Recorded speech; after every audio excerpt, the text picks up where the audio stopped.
The United States Navy just quietly admitted something that should shock every person who follows military news. The weapon it has been counting on to protect its most valuable ships may not be enough. China figured out the weak spot years ago, and now America is trying to solve it with a weapon that has never been successfully deployed at the scale the threat demands. What is that weapon? And why is the Ford-class aircraft carrier the only ship on Earth that might actually make it work? Join us as we reveal how the U.S. carrier's new light-speed weapon vaporized China's most expensive missiles. $100 million. That is roughly what it costs to build and field one of China's DF-17 hypersonic missiles. Now here is another number, $13.3 billion. That is the cost of the USS Gerald R. Ford, the most advanced aircraft carrier ever built. China does not need to match the Ford dollar for dollar. It just needs enough DF-17 to overwhelm the Ford's defenses before a single one gets through. And one getting through is all it takes. This is the math problem the U.S. Navy has been quietly wrestling with for years, and it is a much harder problem than it sounds. For most of the past century, American aircraft carriers were essentially untouchable, not because they were invulnerable in a physical sense, but because no adversary had the combination of sensors, missiles, and targeting technology needed to locate and destroy a carrier operating in the open ocean at any meaningful range.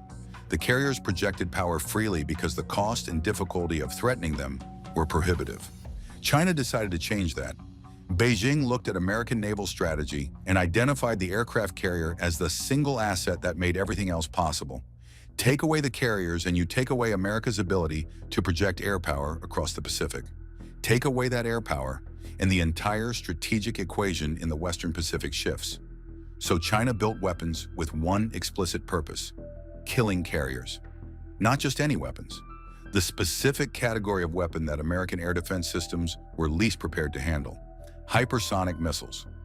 According to a December 2024 report from the U.S. Department of Defense, China now holds what the Pentagon formally describes as the world's leading hypersonic missile arsenal, built specifically to threaten high-value naval targets like aircraft carriers.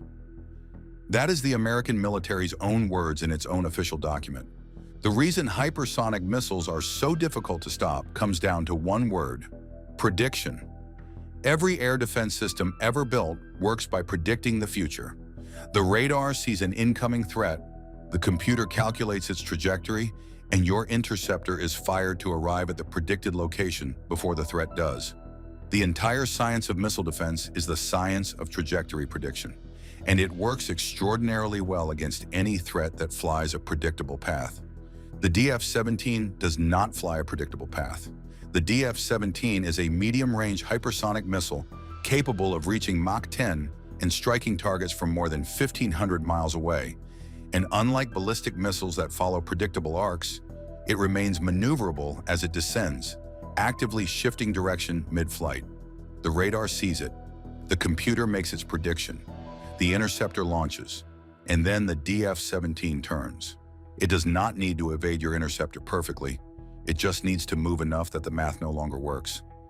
At Mach 10, even a small course correction creates an enormous gap between where the interceptor expected to meet it and where it actually is. A leaked Pentagon document reported that China has assembled approximately 600 of these hypersonic weapons, while the United States had not yet deployed a single operational hypersonic missile of its own. That gap has been called the most alarming single statistic in American defense planning, and it feeds directly into the scenario that has kept Navy planners awake at night for years. Defense Secretary Pete Hegseth said in a November 2024 interview that 15 hypersonic missiles could take out all 10 American aircraft carriers within the first 20 minutes of a conflict with China. The entire backbone of American naval power erased before most Americans would even know a conflict had begun. So the question the Navy has been forced to answer is this: if you cannot reliably intercept a missile that maneuvers at Mach 10, what do you do? The answer they have arrived at is elegant in concept and ferociously difficult in execution. You stop trying to predict where the missile will be. You fire something that gets there so fast that prediction becomes irrelevant. You fire light. A laser beam travels at 300 million meters per second. There is no missile, no aircraft, no object in the physical world that moves anywhere near that speed. When a laser is aimed at an incoming threat, the question is not whether the beam will arrive in time. The beam arrives before the thought of firing it has fully processed. The entire problem of interception geometry, the calculation that hypersonic missiles are specifically designed to defeat, simply does not apply to a weapon that moves at the speed of light. The economics make this even more compelling. According to Congressional Research Service estimates, firing a high-powered laser costs between $1 and $10 per shot. A conventional defensive interceptor missile costs between $1 million and $10 million. China's strategy relies on the fact that overwhelming American defenses with a swarm of missiles is economically sustainable for the attacker, but ruinous for the defender. Every time the Navy fires a $1 million interceptor to stop a cheap incoming threat, the attacker is winning the financial war even if the intercept succeeds. Lasers destroy that logic completely. But a weapon that costs $10 to fire and can fire thousands of times without reloading turns a missile swarm from an economic weapon into a very expensive mistake for whoever launched it. But there is a catch. Building a laser powerful enough to actually destroy a hypersonic missile at operational ranges, on a ship rolling in open ocean, through salt air and atmospheric distortion, while tracking a target moving at 10 times the speed of sound, this is not a software update. This is one of the most demanding engineering problems in the history of weapons development, and the power requirements alone are staggering. The more powerful 300 kilowatt laser systems currently in development are capable of burning through the side of a cruise missile in flight, but only if the beam is held on the exact same spot on the fuselage throughout the engagement. On a moving ship, against a maneuvering target, in real atmospheric conditions, holding a beam on a coin-sized spot for several seconds while everything around you is in motion is an engineering challenge that has defeated program after program over the past 30 years. And 300 kilowatts is not even close to what is needed for hypersonic missiles. The Pentagon believes that stopping a true hypersonic threat will require a 1 megawatt laser, and officials have said that capability cannot come soon enough. 1 megawatt, that is 1,000 kilowatts. The most powerful laser currently being tested for shipboard use operates at 60 kilowatts. The gap between where the technology is today and where it needs to be to solve the problem it was designed for is, frankly, enormous. Which brings us to the ship that changes this calculation. Because the reason the Ford-class aircraft carrier sits at the center of this entire story has almost nothing to do with its flight deck, its aircraft, or its combat radius. It has everything to do with what is buried deep inside its hull. The Ford class runs on 2 A-1B nuclear reactors developed specifically for this carrier class by Bechtel. Together, they generate almost 3 times the electrical power of the A-4W reactors aboard Nimitz-class carriers, with total output estimated at up to 700 megawatts. To put that in perspective, that actually lands, the combined electrical output of the Ford's reactors is roughly equivalent to the power needed to supply electricity to a city of 100,000 people. The Nimitz-class carriers were designed in the 1960s for the technology of the 1960s.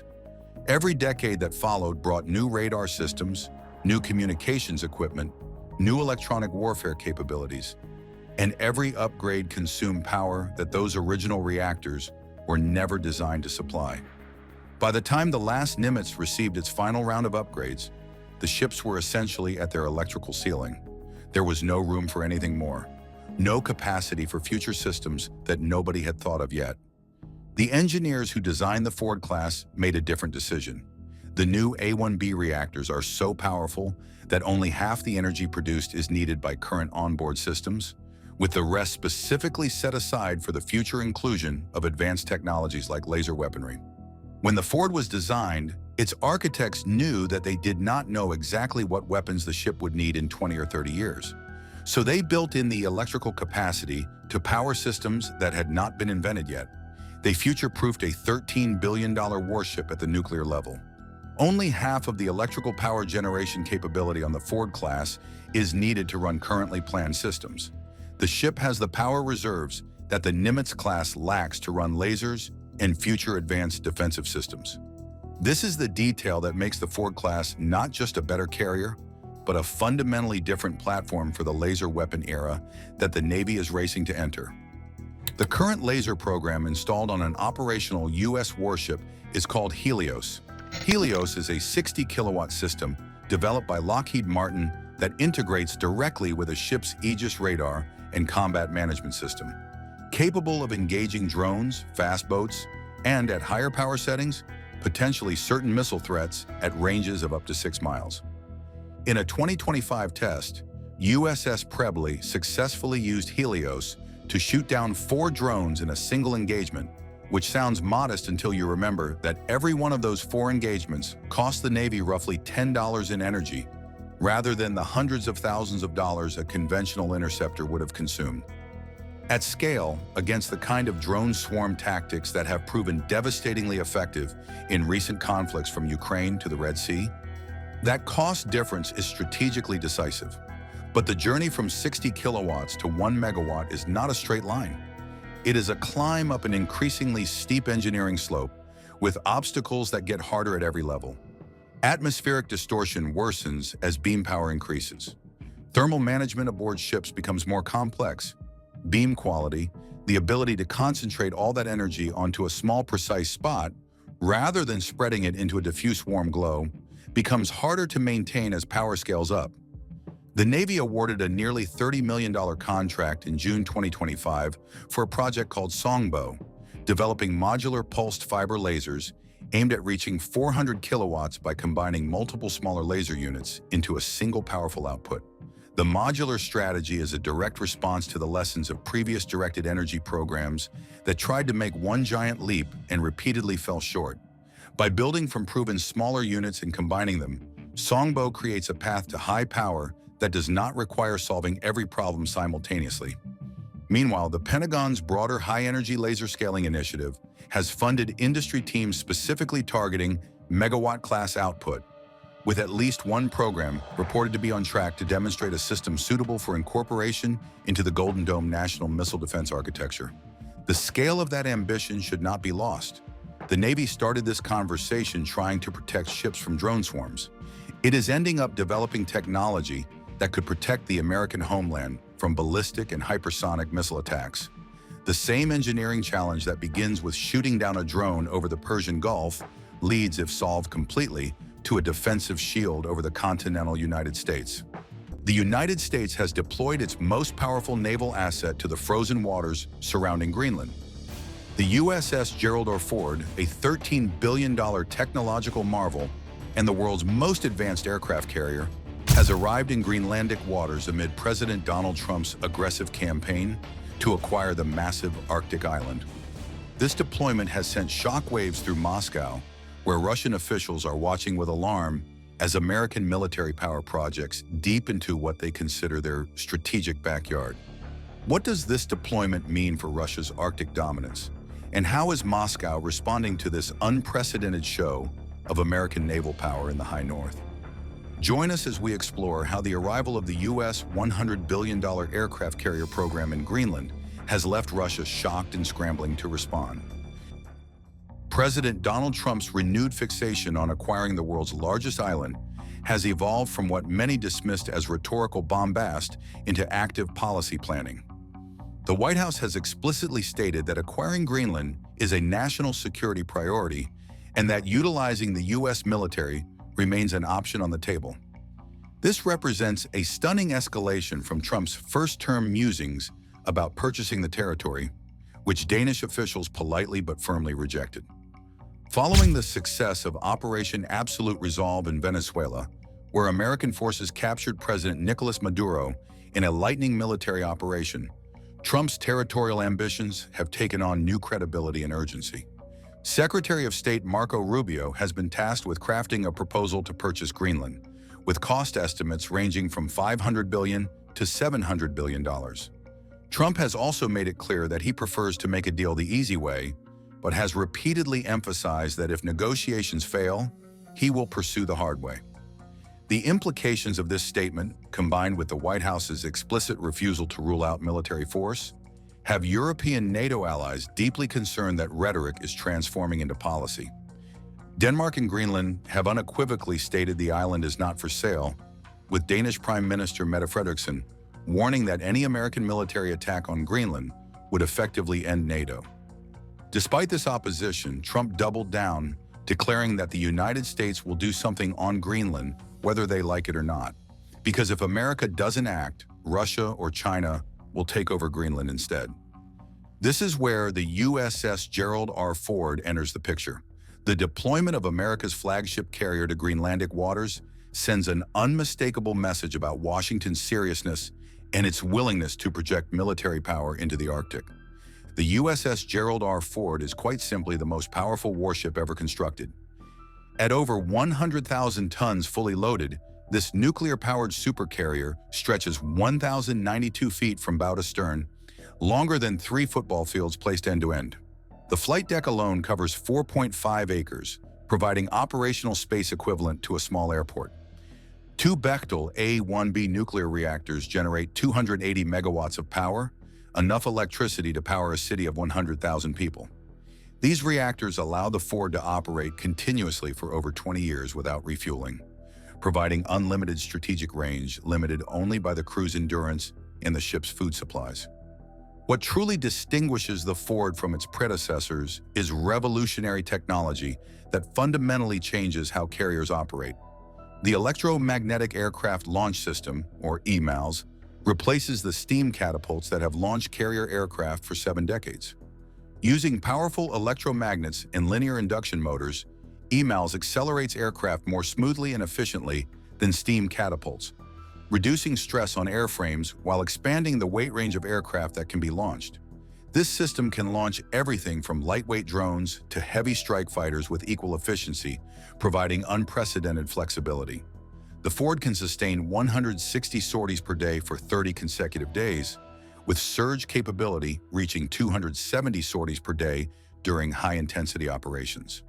The carrier's air wing typically includes up to 90 aircraft, though the exact composition varies by mission. F/A-18E and F Super Hornets provide the primary strike capability, able to deliver precision-guided weapons against targets hundreds of miles away. F-35C, Lightning II stealth fighters bring 5th-generation capabilities to the carrier deck, penetrating sophisticated air defenses and gathering intelligence with their advanced sensors.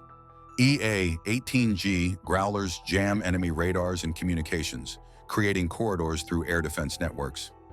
E-2D Advanced Hawkeye aircraft provide airborne early warning and battle management, coordinating the actions of dozens of aircraft across hundreds of miles. MH-60R and MH-60S Seahawk helicopters conduct anti-submarine warfare, search and rescue, and logistics support. This combination creates an integrated air combat system with capabilities exceeding most national air forces. The Ford's defensive systems ensure the carrier can protect itself and its strike group from threats ranging from aircraft to missiles to submarines. The dual-band radar system combines X-band and S-band arrays to simultaneously search for targets at long range while tracking incoming threats with precision. RIM-162 Evolved Sea Sparrow missiles engage aircraft and anti-ship missiles at medium ranges, while RIM-116 rolling airframe missiles provide last-ditch point defense. The Phalanx close-in weapon system uses radar-guided 20mm cannons capable of firing 4,500 rounds per minute to destroy incoming missiles that penetrate other defenses. Advanced electronic warfare systems can jam enemy radars, deceive incoming missiles, and protect the carrier from electromagnetic attack. Perhaps most importantly, the Ford operates as the centerpiece of a carrier strike group that multiplies its capabilities exponentially. Ticonderoga-class cruisers equipped with the Aegis combat system provide area air defense, using their powerful SPY-1 radars and standard missiles to engage aircraft and ballistic missiles at ranges exceeding 100 miles. Arleigh Burke-class destroyers add additional layers of defense while carrying Tomahawk cruise missiles for long-range strike. Attack submarines, typically Virginia-class or Los Angeles-class boats, screen ahead of the strike group, hunting enemy submarines and gathering intelligence. Supply ships provide fuel, food, ammunition, and spare parts, allowing the strike group to operate far from friendly ports for months at a time. When these elements work together under unified command, they create a mobile, self-sustaining military force capable of projecting American power anywhere on Earth's oceans. The arrival of the USS Gerald R. Ford in Greenlandic waters marks an unprecedented deployment for several reasons. Aircraft carriers rarely venture into Arctic regions due to extreme weather conditions, ice hazards, and the challenges of operating in an environment where water temperatures can kill an unprotected person in minutes. The Ford's presence demonstrates American willingness to operate in these austere conditions and establishes a capability that few nations can match. The carrier provides a floating airbase that eliminates the need for permission from foreign governments to establish facilities on their territory. This is particularly relevant given Danish opposition to the American acquisition of Greenland. With the Ford on station, American aircraft can patrol Greenlandic airspace, monitor Russian and Chinese activities, and respond to emerging threats without requiring any cooperation from Denmark. The strategic implications of this deployment extend far beyond Greenland itself. The Arctic region has become increasingly contested as climate change opens new shipping routes and makes previously inaccessible resources exploitable. Russia has invested heavily in Arctic capabilities, constructing military bases across its northern coastline, deploying advanced air defense systems, and building nuclear-powered icebreakers to maintain year-round access to Arctic waters. President Vladimir Putin has made clear that Russia views the Arctic as strategically vital, warning at the International Arctic Forum in Murmansk that Russia will closely follow developments and mount appropriate responses to any perceived threats. China, despite having no Arctic territory, has declared itself a near-Arctic state and invested in ice-capable ships, Arctic research stations, and joint projects with Russia to develop northern sea route shipping lanes. The Ford's deployment directly challenges Russian and Chinese Arctic ambitions by demonstrating that the United States possesses both the capability and willingness to project overwhelming military power into the region. Russian military planners have long viewed the Arctic as a strategic sanctuary where their ballistic missile submarines can operate protected by ice and distance from American forces. The presence of an American carrier strike group in these waters fundamentally undermines this assumption, placing Russian bases, ports, and submarine bastions under potential threat. The Ford's aircraft can reach deep into Russian territory, striking military installations along the Kola Peninsula and in the Russian Far East. This capability forces Russia to dedicate air defense assets to protecting Arctic facilities that were previously considered relatively secure. Russian officials have responded to the Ford's deployment with a mixture of alarm and defiance. The state-controlled media outlet Pravda published extensive commentary from military analysts describing Greenland as a potential unsinkable American aircraft carrier in the Arctic, from which the United States could conduct geopolitical confrontation with both Russia and China. Igor Korochenko, editor-in-chief of National Defense magazine, warned that American control of Greenland would give Washington unprecedented ability to threaten Russian interests in the Arctic region. Other Russian commentators have accused the United States of using fabricated claims about Russian and Chinese ships near Greenland as pretext for territorial aggression, noting that NATO intelligence sources have confirmed no significant Russian or Chinese naval presence in Greenlandic waters, despite Trump's assertions.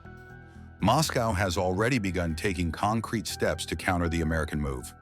Russian military forces in the Arctic have been placed on heightened alert, with additional air patrols along the northern coastline and increased submarine activity in the Barents Sea and Norwegian Sea. Russia has accelerated deployment of S-400 and S-500 air defense systems to Arctic bases, systems specifically designed to engage stealth aircraft and cruise missiles at extreme ranges.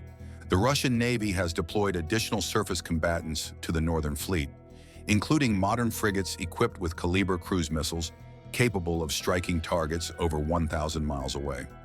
Perhaps most concerning, Russia has conducted exercises simulating attacks on NATO naval forces in the North Atlantic, including scenarios involving aircraft carriers. China has also watched the Greenland situation with intense interest, viewing it through the lens of American attempts to contain Chinese global ambitions. Beijing has invested substantially in Arctic shipping routes as part of its Polar Silk Road initiative, seeing the Northern Sea route as an alternative to traditional shipping lanes through the South China Sea and Suez Canal.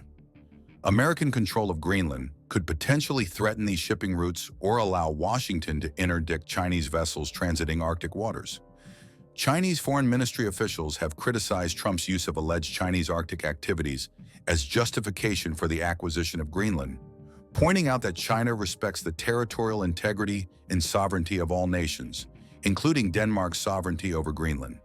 The technological capabilities the Ford brings to bear in Arctic operations deserve closer examination. Operating an aircraft carrier in Arctic conditions presents challenges that strain even the most advanced naval systems. Extreme cold affects everything from aircraft performance to crew endurance to the functioning of electronic systems. Ice formation on the flight deck can make aircraft operations hazardous or impossible. Limited visibility during Arctic winters, where darkness persists for months, complicates navigation and aircraft recovery. The Ford addresses these challenges through advanced systems and careful operational planning. The nuclear propulsion system eliminates concerns about fuel supplies in a region where refueling at sea becomes exponentially more dangerous in rough Arctic waters. The ship's heating systems maintain habitable temperatures throughout the vessel despite external temperatures that can reach -40 degrees Fahrenheit. Advanced weather prediction systems and ice detection radars allow the ship to navigate safely through conditions that would be impassable for conventionally powered vessels. The air wing adapts its operations to Arctic conditions through specialized training and equipment. Pilots practice operations in cold weather environments where engine performance decreases and ice accumulation on airframes creates additional weight and changes aerodynamic characteristics. Maintainers work in heated hangars below deck, bringing aircraft up to the flight deck only when ready for launch. Special cold weather lubricants and fluids ensure systems continue functioning despite temperatures that would freeze conventional materials. Aircraft are equipped with additional survival gear for crew members, recognizing that ejection over Arctic waters or ice means almost certain death without immediate rescue. The carrier maintains helicopters on constant standby for search and rescue, with crews specially trained in Arctic survival and recovery operations. The presence of the Ford also enables intelligence collection operations that were previously difficult or impossible to conduct.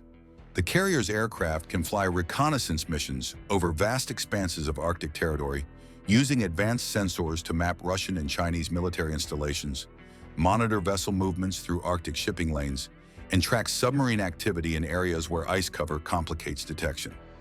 This intelligence provides American planners with unprecedented insight into adversary capabilities and intentions in the Arctic. The E-2D Hawkeye aircraft, in particular, carries powerful radars capable of detecting and tracking surface ships, aircraft, and even periscopes at ranges exceeding 300 miles. When multiple Hawkeyes operate in a coordinated pattern, they create a surveillance net covering hundreds of thousands of square miles of ocean and airspace. The economic dimensions of the Ford's deployment also merit attention. Operating a carrier strike group costs approximately $6.5 million per day, a staggering sum that reflects the enormous resources required to sustain such a force. Fuel for the escort vessels alone runs into thousands of gallons per day, despite the carrier itself requiring no fuel for propulsion.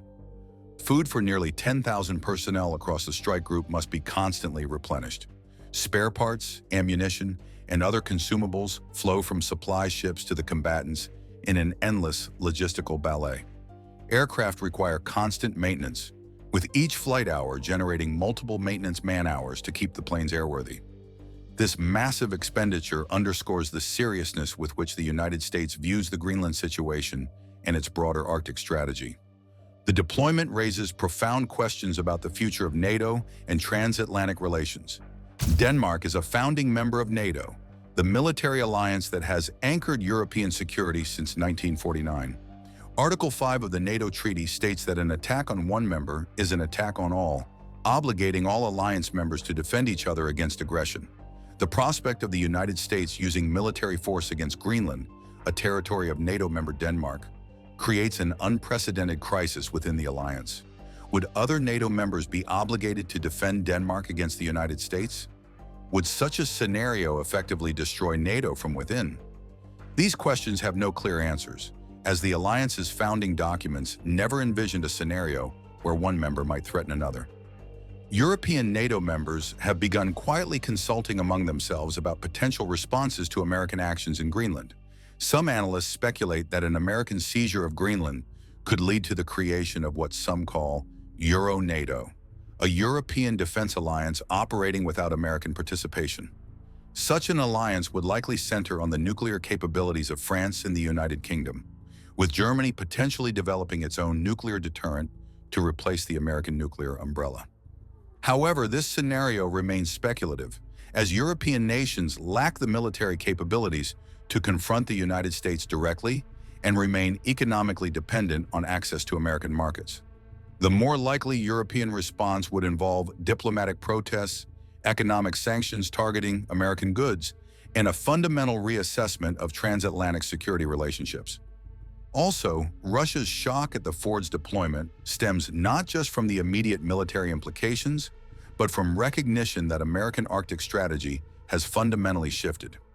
For decades, the Arctic remained relatively stable, with limited military activities and broad agreement that the region should remain peaceful. Climate change has upended this stability by making the Arctic increasingly accessible and economically valuable. Russia has moved aggressively to claim Arctic resources and shipping routes, viewing the region as critical to its economic future and national security. The United States largely ceded Arctic leadership for decades, maintaining only modest capabilities in the region. The Ford's deployment signals that this period has ended, and America intends to compete aggressively for Arctic dominance. Russian military analysts recognize that competing with American carrier strike groups in the Arctic presents challenges Russia cannot easily overcome. The Russian Navy has focused on submarines, coastal defense, and anti-access/area denial strategies rather than blue water power projection. Russia lacks operational aircraft carriers and would struggle to effectively challenge the Ford in open water combat. Russian strategy has instead emphasized land-based aircraft, submarines, and long-range missiles to deny American carriers access to areas near Russian territory. The Ford's presence in Greenlandic waters complicates this strategy by placing American naval power in a region Russia considered relatively secure, forcing adjustments to defensive plans and diverting resources from other priorities. As the situation continues to evolve, several potential scenarios emerge. In the most optimistic case, the carrier's presence facilitates negotiations that result in an agreement expanding American military access to Greenland while respecting Danish sovereignty and Greenlandic self-determination. Such an arrangement might resemble the Compact of Free Association that governs relationships between the United States and several Pacific Island nations, where America provides defense and economic assistance in exchange for military access and political influence. However, Trump's rhetoric suggests he seeks full ownership rather than such halfway measures, making this scenario unlikely without significant pressure from Congress or international institutions. A more concerning scenario involves escalating tensions leading to actual military conflict.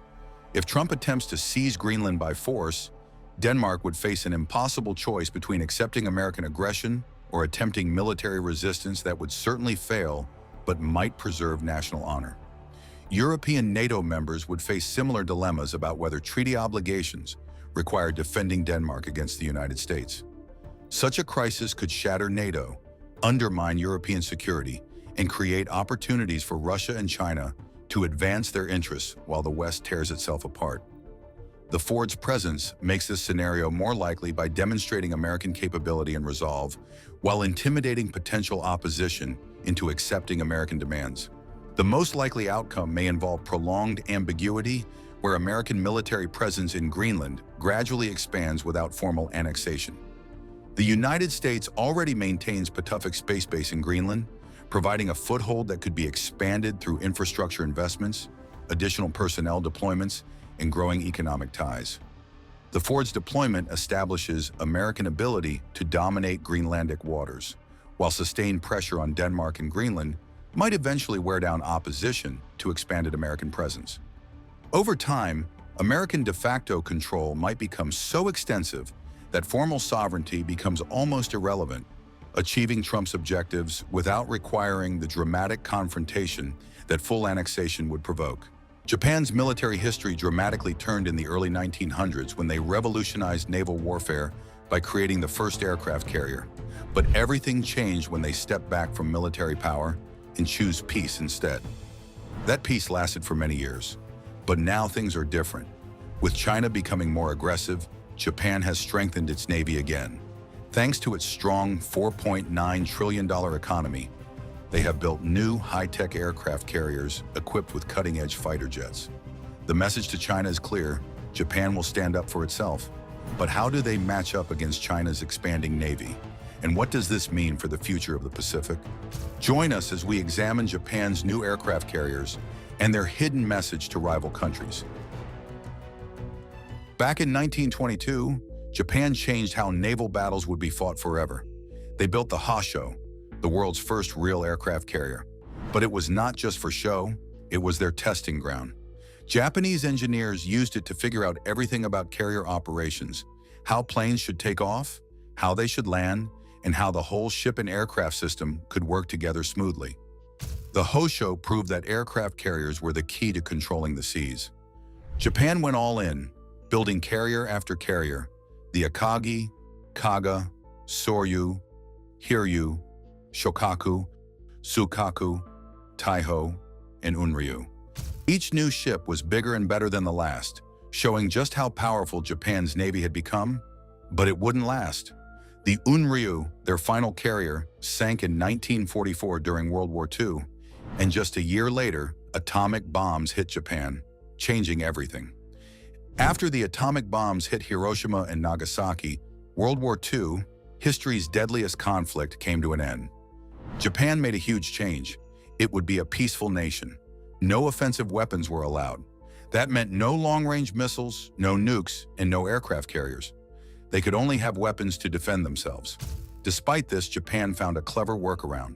They built 2 helicopter carriers that were as big as regular aircraft carriers, bigger than Italy's. For years, people wondered if these were just aircraft carriers in disguise. Now there is no more guessing. With China becoming more aggressive, Japan has officially turned these ships into proper aircraft carriers. They are called the Izumo class and are Japan's first aircraft carriers in over 70 years. The ships Izumo and Kaga joined Japan's navy in 2015 and 2017. Each weighs 27,000 tons and can carry 28 helicopters. But what makes them special is their design. These ships were built to be easily converted into full aircraft carriers. They already have most of what they need. The rest can be added quickly when required. So while Japan calls them helicopter carriers, they are aircraft carriers in waiting. Let's explain what the debate is all about. To get the full picture, we need a clear picture of what a helicopter carrier is and why it matters so much to any country with one. A helicopter carrier is a special type of aircraft carrier that is built mainly for helicopters. It has a big flat deck for aircraft to land and take off. This deck can run the whole length of the ship, like on the Royal Navy's Ocean, or it might only cover part of the ship, usually the back end, like on the Soviet Navy's Moskva class or the Chinese Navy's Type 0811A. Most helicopter carriers also have an indoor hangar deck below where they can store and fix their helicopters. These days, it is tricky to say what counts as a pure helicopter carrier. Things got more complicated when planes like the Harrier and F-35 came along. These can take off and land vertically. Take the United States Navy's Wasp-class ships. They carry 6 to 8 Harriers plus more than 20 helicopters. So really, only the smaller ships that can't handle these special planes, or older ships from before the Harrier existed, are truly helicopter carriers. Many modern ships that can work with these vertical takeoff planes are called light aircraft carriers instead. Some ships, like the Wasp class, can also move troops like Marines and get them to shore, which is why they're called landing helicopter docks. On the other hand, a full-blown aircraft carrier is a warship that acts as a floating airport, with a long flat deck and storage areas below for aircraft. It lets naval forces use aircraft thousands of miles from home without needing land-based airports. Aircraft carriers have come a long way since they first appeared as wooden ships carrying single observation balloons in the 1900s. They are massive nuclear-powered vessels that can carry anywhere from 40 to 60 different aircraft, from fighter jets and attack planes to helicopters and early warning aircraft. Now back to Japan. The Kaga is a powerful ship in Japan's Navy. Japan officially calls it a multi-purpose operation destroyer. It is the second ship of its kind, following its sister ship, the Izumo. The Kaga is from an old Japanese province, now part of Ishikawa Prefecture. Construction began in October 2013 at Japan Marine United's Yokohama shipyard. The ship was launched in August 2015 and entered service in March 2017. The Kaga's flight deck is built for action, with 5 spots where helicopters can land or take off at the same time. This makes it similar to American ships, such as the Wasp and America class. Experts noticed something interesting about Japan's new helicopter destroyers in 2010. It looked like they were designed to handle more than just helicopters. People started speculating that the ships could launch fighter jets like the V-22 Osprey and the F-35 Lightning II. And guess what? They were right.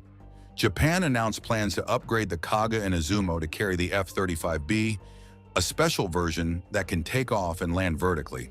They started fixing them up in 2022, and it would take about 5 years to get each one ready. The planned changes to Kaga will be more expensive and extensive than the work done on its sister ship. The modifications include reshaping the front of the vessel. The initial phase of construction finished in the early 2024. In 2019, Prime Minister Shinzo Abe approved a defense budget of 26.2 trillion yen, or $238.72 billion to be distributed over 5 years. This money would cover upgrading Izumo and Kaga and buying 147 F-35A and F-35B stealth fighters. The Mainichi Shimbun newspaper reported that Japan's Air Self-Defense Force plans to get 42 F-35B aircraft. They will bring in 18 by 2023, 6 in 2024, and 2 in 2025, and the first group will form one squadron of about 20 planes. Defense Minister Nobuo Kishi picked Nutabaru Air Base in Miyazaki Prefecture, Kyushu, to host these F-35Bs. The base sits close to the Southwest Islands, including Okinawa, and near the Kure Base in Hiroshima Prefecture, where Kaga is stationed. The Kaga stretches 814 feet, or 248 meters, and weighs 27,000 tons. That makes her the biggest ship in Japan's maritime self-defense force. She is a light carrier similar to Italy's Cavour and about the same size as many countries' amphibious ships, but she is much smaller than supercarriers. Take the USS George H.W. Bush, which is 1,092 feet, or 333 meters, long and weighs over 100,000 tons and protects itself with 2 phalanx and 2 CRAM close-in weapon systems.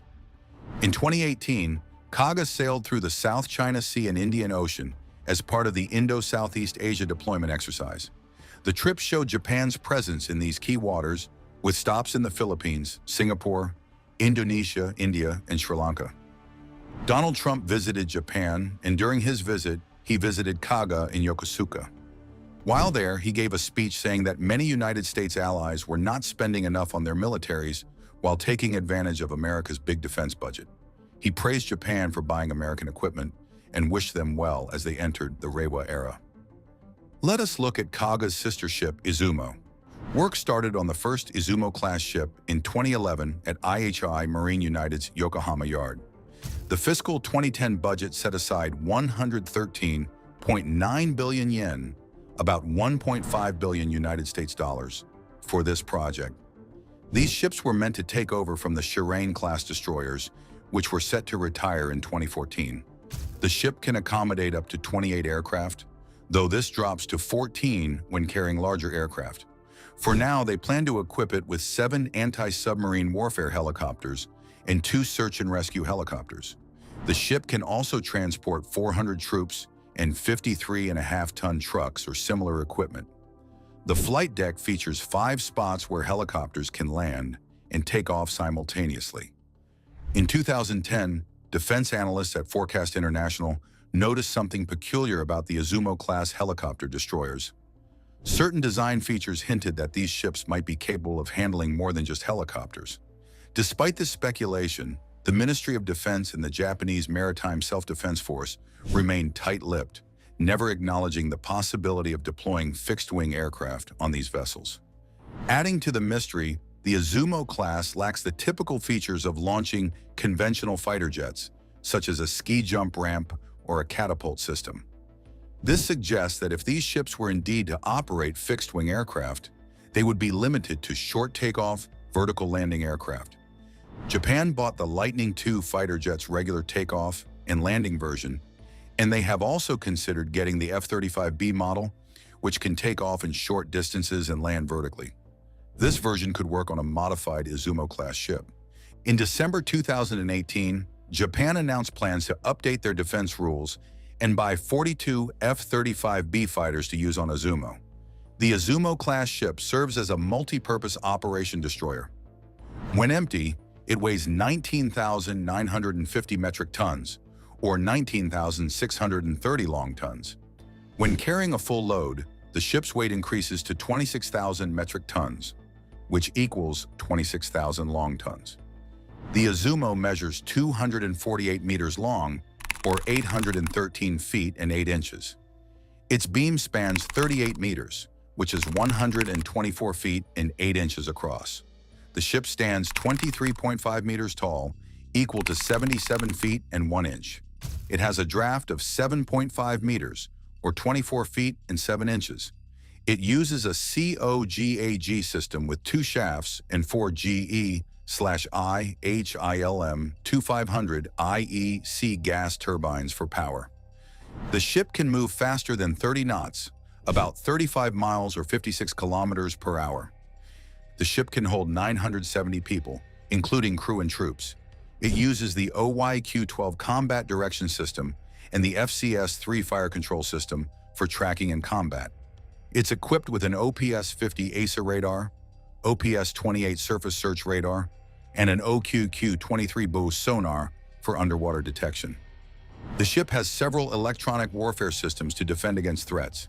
These include the NOLQ-3D1 electronic warfare suite, Mark 36 SRBOC countermeasures, anti-torpedo mobile decoys, and floating acoustic jammers that can confuse enemy sensors. For weapons, the ship carries 2 Phalanx close-in weapon systems and 2 CRAM close-in weapon systems.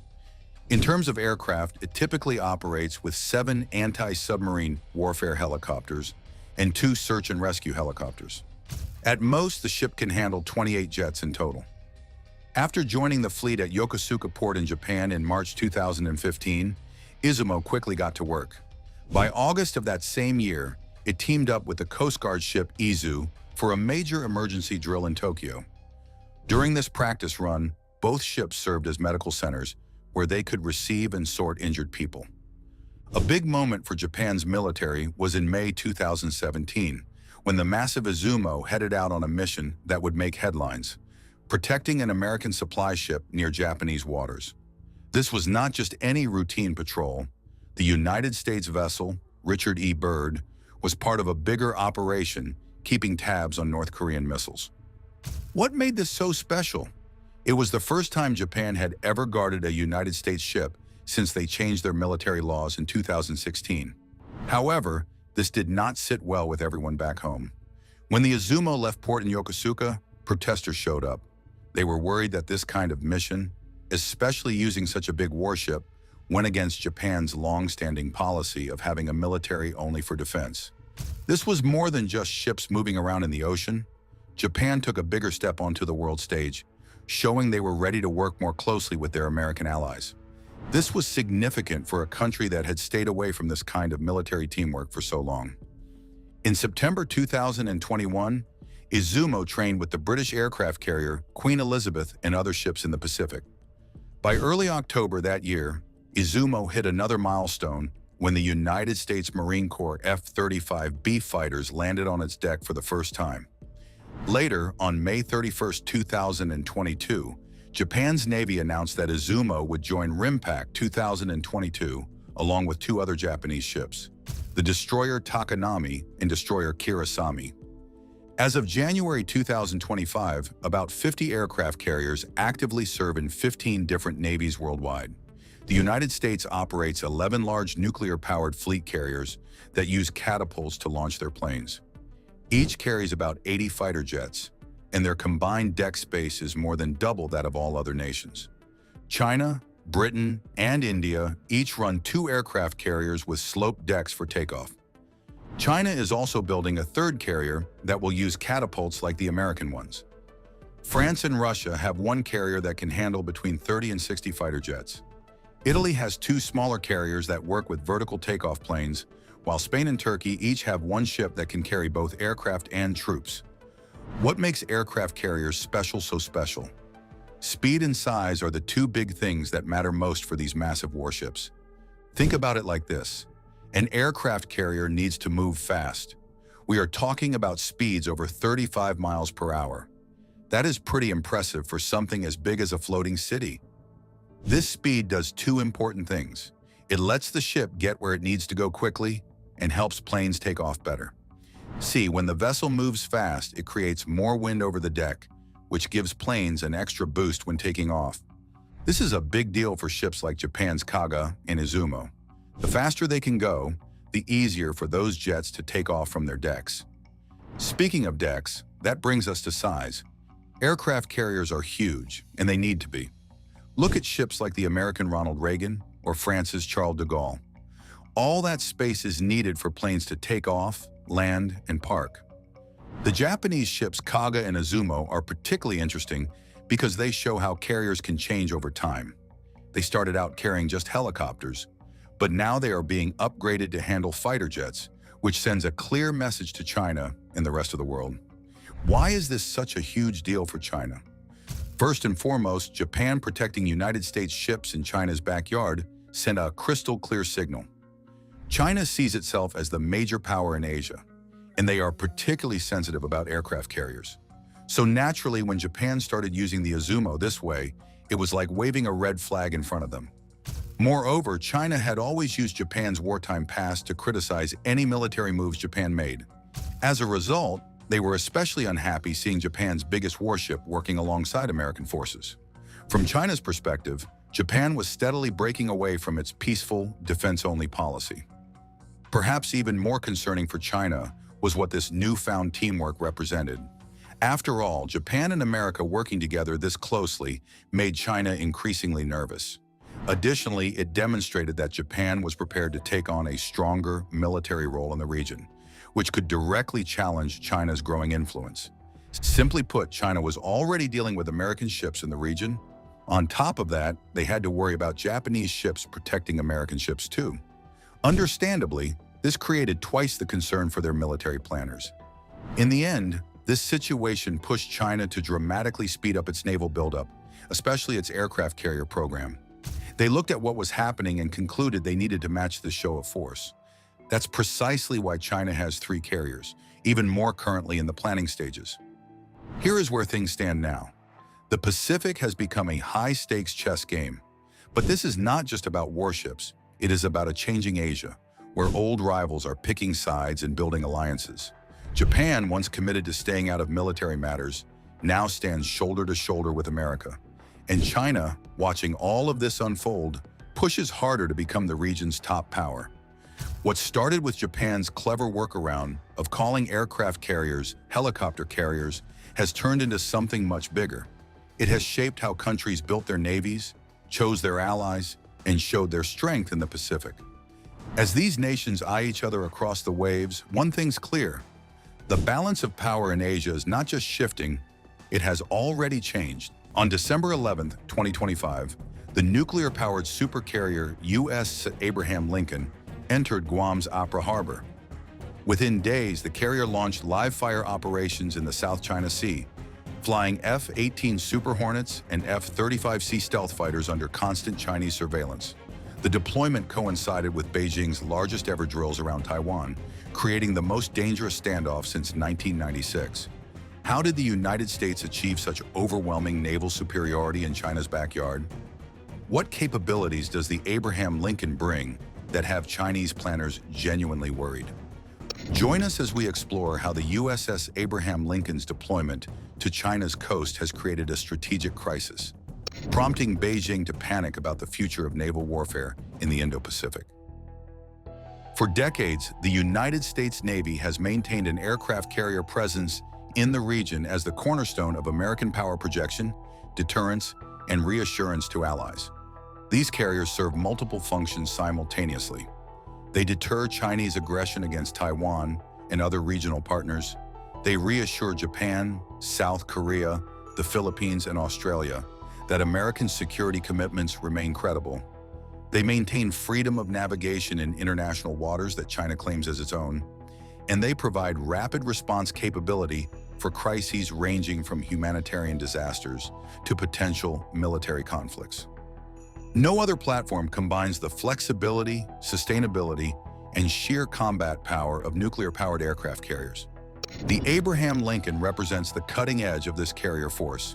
Commissioned in November 1989, the 5th Nimitz-class carrier has undergone continuous modernization throughout its service life, receiving the most advanced combat systems, sensors, and aircraft that American technology can provide. The ship measures 1,092 feet in length and displaces over 100,000 tons when fully loaded with fuel, ordnance, and supplies. 2 Westinghouse A4W nuclear reactors generate 280 megawatts of power, providing virtually unlimited range limited only by crew endurance and consumables like food and aviation fuel. These reactors will power the ship for over 25 years without refueling, eliminating the vulnerability and logistics burden of conventional fuel oil, while providing electrical capacity far exceeding any diesel or gas turbine-powered vessel.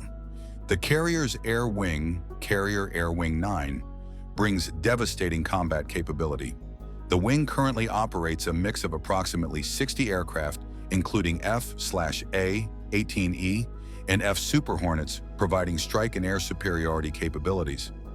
F-35C, Lightning II stealth fighters adding 5th generation and penetrating strike and intelligence gathering, EA-18G Growlers conducting electronic attack and jamming, E-2D Advanced Hawkeye aircraft providing airborne early warning and battle management, MH-60R and MH-60S Seahawk helicopters for anti-submarine warfare and logistics, and C-2 Greyhound cargo aircraft for carrier onboard delivery.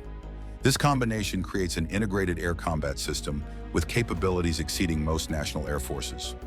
The strike group surrounding the Lincoln multiplies its effectiveness exponentially.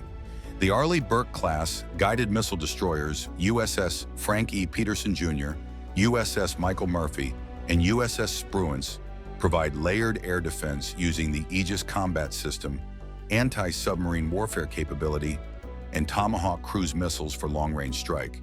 These destroyers each carry 96 vertical launch cells, loaded with combinations of SM-2, SM-3, and SM-6 air defense missiles, RUM-139 anti-submarine rockets, and Tomahawk land attack missiles. The collective firepower of the strike group can engage hundreds of targets simultaneously across air, surface, and subsurface domains while defending against saturation attacks that would overwhelm individual ships. The Lincoln deployed from San Diego on November 24, 2025, transiting the Pacific Ocean during a period of escalating tensions between the United States and China. President Donald Trump had recently won re-election and immediately began pressuring Beijing on trade, technology transfer, and military activities in the South China Sea. Chinese President Xi Jinping responded with nationalist rhetoric about reunifying Taiwan and defending Chinese territorial claims, regardless of international opinion. This war of words created an atmosphere where miscalculation or accident could spiral into actual conflict, making the carrier deployment both more important and more dangerous than routine peacetime operations. The arrival in Guam placed the Lincoln at the geographic center of American military power in the Western Pacific. Guam has evolved into what senior defense officials now call the unsinkable aircraft carrier of the Pacific, hosting Air Force bombers, Navy submarines, Marine Expeditionary Forces, and logistics infrastructure supporting operations across thousands of miles of ocean. The island sits approximately 1,500 miles southeast of Taiwan, 1,800 miles east of the Philippines, and 2,000 miles south of Japan, providing a central position from which American forces can respond to crises in any direction. The naval base at Apra Harbor can accommodate multiple aircraft carriers simultaneously, and Anderson Air Force Base hosts strategic bombers, including B-52s, B-1s, and soon B-21 Raiders. The Lincoln's presence in Guam overlapped with USS George Washington, creating a rare dual-carrier posture in the Western Pacific. George Washington, forward deployed to Yokosuka, Japan, as the replacement for USS Ronald Reagan, had arrived in Guam on December 1st for maintenance and crew rest. Having two carriers in close proximity enabled coordinated operations, impossible with single carriers separated by thousands of miles. The Navy could surge both carriers simultaneously into contested areas, overwhelming any opposition with combined air wings of over 120 aircraft. Alternatively, the carriers could operate in different areas, ensuring continuous presence even as individual ships rotated through maintenance cycles or returned to port. This flexibility proved strategically valuable as tensions escalated. On December 26, just 2 weeks after arriving in Guam, the Abraham Lincoln transited into the South China Sea, one of the most contested bodies of water on Earth. The South China Sea occupies a unique position in global geopolitics as one of the world's most heavily trafficked maritime corridors, carrying over $3 trillion in trade annually and serving as a lifeline for energy shipments bound for East and Southeast Asia.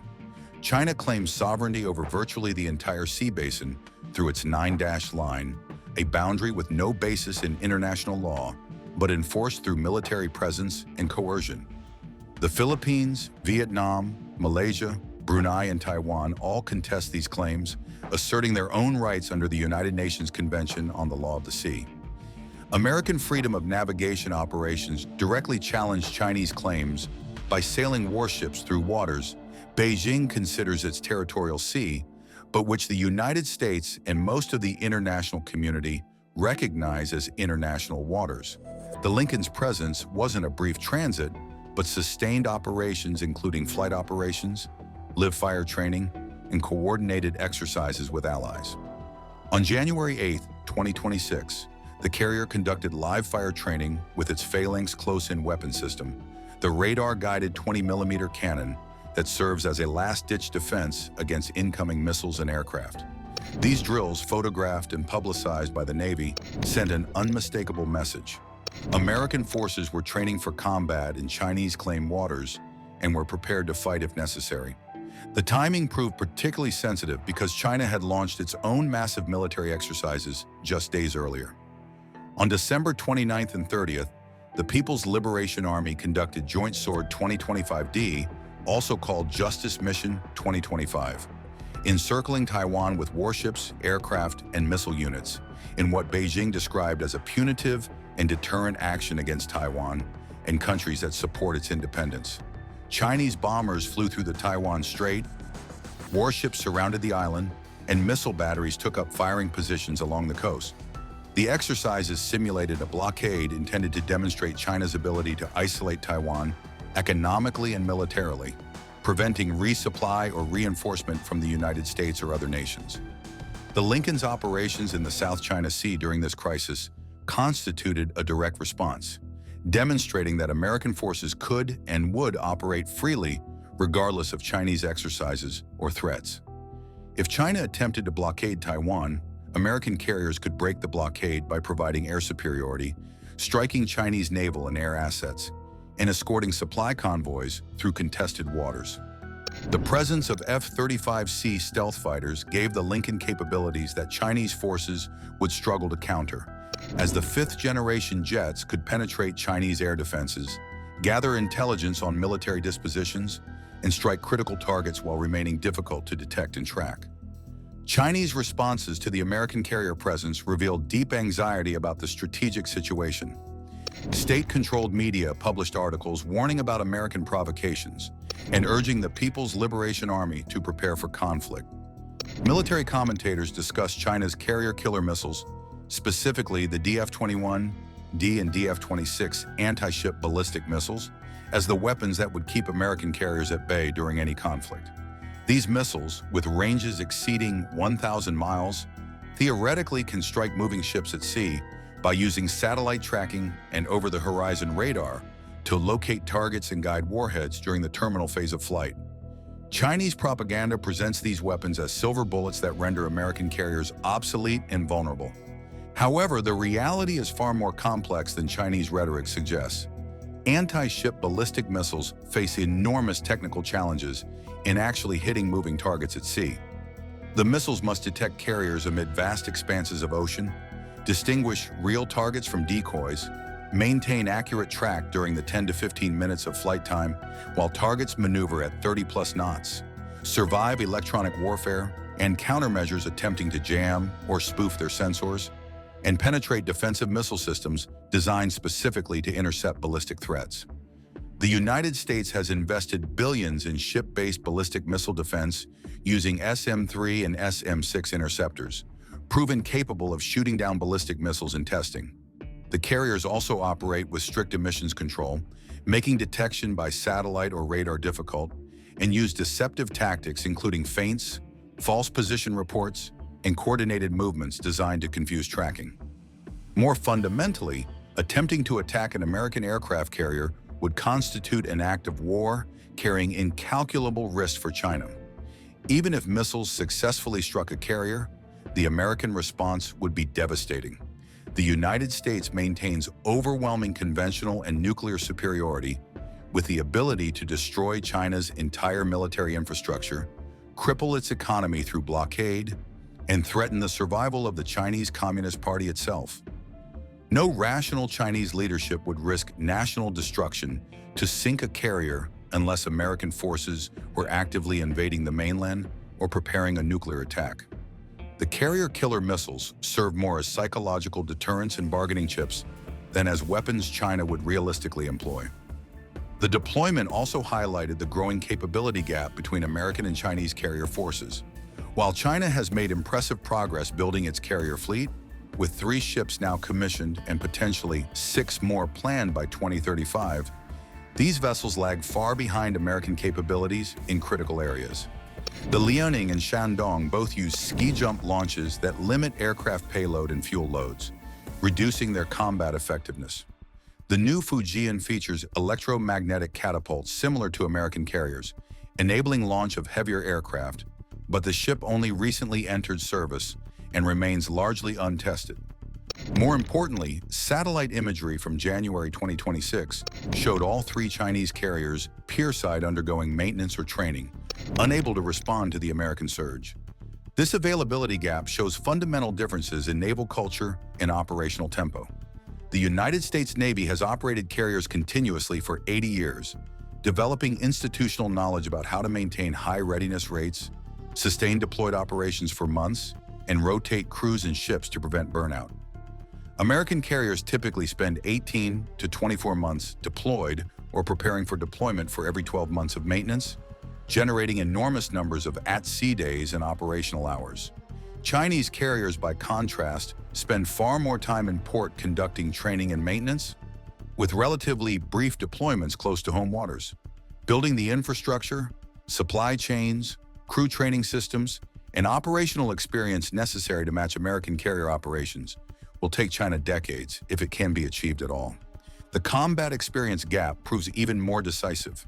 American carrier aviators are among the most experienced military pilots on Earth, many having flown combat missions over Iraq, Syria, Afghanistan, or Libya. They have dropped real weapons on real targets, faced actual air defenses, and executed missions under conditions where mistakes mean death. Chinese naval aviators have never faced combat, never launched strikes against defended targets, never had to find and destroy mobile threats in contested environments. This experiential gulf cannot be overcome through training exercises, no matter how realistic or frequent. Real combat presents challenges and stresses that peacetime training cannot replicate, and American forces have been forged in the crucible of actual warfare. The USS Seawolf's deployment alongside the Abraham Lincoln added another dimension to American military pressure. This nuclear-powered fast-attack submarine, the lead ship of the Seawolf class, and among the most capable underwater platforms ever built, operates in the Western Pacific, conducting intelligence gathering, surveillance of Chinese naval activities, and positioning for potential combat operations. The Seawolf can track Chinese submarines, surveil naval bases and ship movements, gather signals intelligence on Chinese communications and radars, and position itself to strike high-value targets if ordered. The submarine's presence forces Chinese planners to assume that American attack submarines are operating in areas critical to Chinese security, creating paranoia and uncertainty that complicate Chinese decision-making. Chinese anti-submarine warfare capabilities remain arguably the weakest element of the People's Liberation Army Navy. Detecting and tracking quiet nuclear submarines in deep ocean environments requires extensive sensor networks, highly trained crews, and years of operational experience. China has invested in anti-submarine helicopters, towed-array sonar systems, and submarine hunting corvettes. But these capabilities are immature compared to American systems, refined over decades of Cold War operations against the Soviet Navy. The presence of platforms like the Seawolf in the Western Pacific means Chinese submarines, surface ships, and even aircraft carriers all face potential attack from unseen adversaries that could strike without warning and vanish before counterattacks can be organized.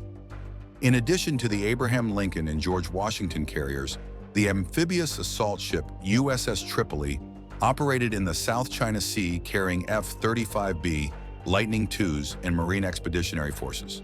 The USS Carl Vinson had recently completed deployment to the region after participating in Exercise Pacific Stellar 2025, a triple carrier wargame with French and Japanese counterparts. The USS Nimitz concluded a 9-month deployment spanning the Pacific, Middle East, and Indian Ocean. At any given time, multiple American carriers, amphibious ships, guided missile destroyers, cruisers, and attack submarines operated in the Indo-Pacific, creating a persistent presence that China simply cannot counter with its current force structure. The diplomatic dimension reinforced military pressure. During the Abraham Lincoln's deployment, American officials conducted extensive consultations with regional allies and partners. Secretary of Defense Pete Hegseth visited Japan, South Korea, and the Philippines, reaffirming security commitments and discussing enhanced military cooperation. These discussions focused on integrated air and missile defense, intelligence sharing, coordinated response to Chinese coercion, and basing arrangements that would allow American forces to operate from Allied facilities during crises. Japan agreed to host additional American forces.